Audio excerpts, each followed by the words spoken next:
Changement total d'environnement pour les Suricates de Monac. Ce duo qui s'est lancé des défis personnels pour pouvoir parallèlement financer d'importantes causes. Après une participation au rallye des Gazelles en 2024, elles ont choisi un autre terrain de jeu, si tant est que l'expression s'y prête, puisqu'elles se sont attaquées au mythique Mont Blanc.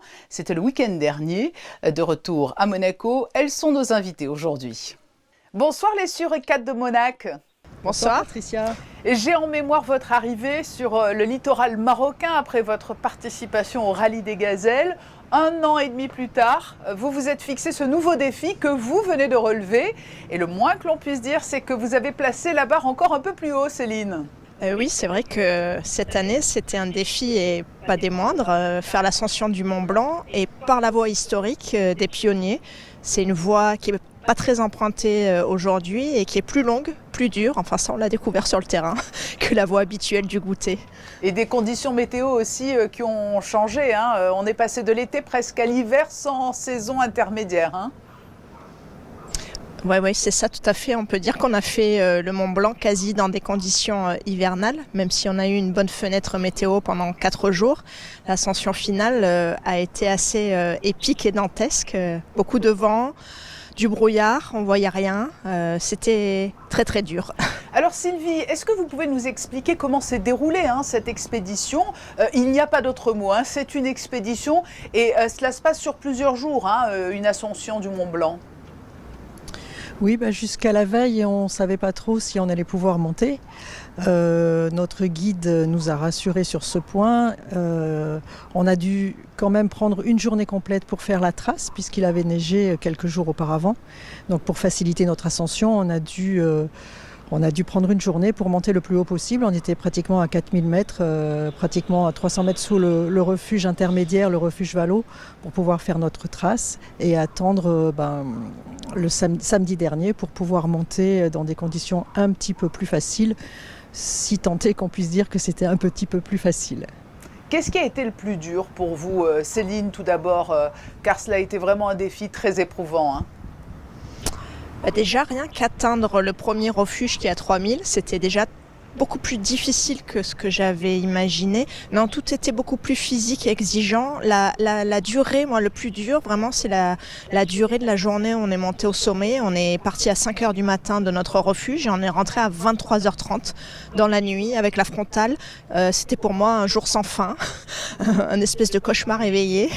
Même si aujourd'hui, je le prends avec le sourire, mais sur le moment, ça a été vraiment le plus dur. Et le sommet final, les 2 heures d'ascension finale où on voyait pas le bout du sommet, là aussi mentalement c'était très dur. On a failli abandonner quand même, et heureusement que notre guide nous a vraiment soutenus, motivés.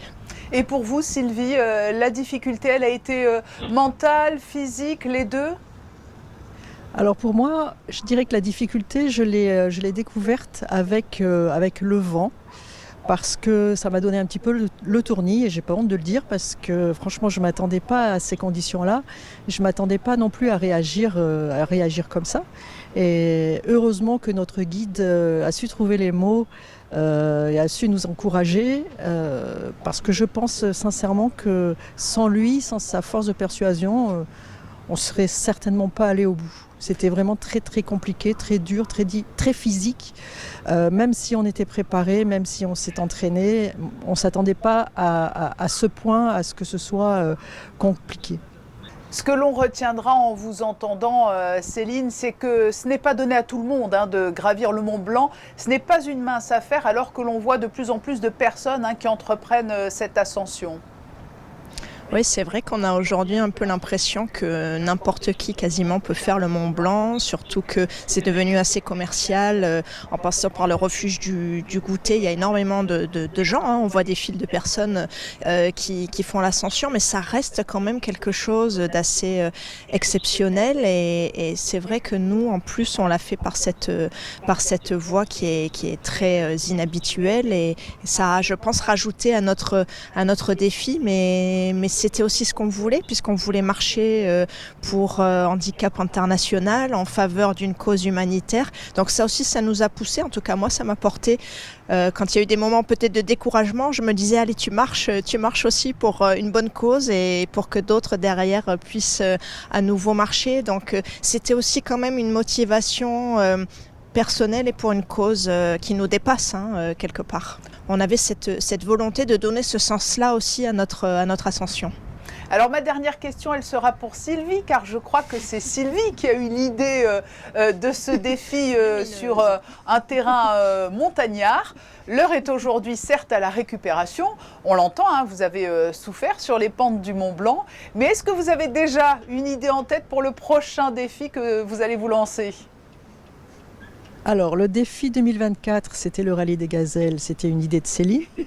Le défi 2025, le Mont Blanc, c'était une idée de moi.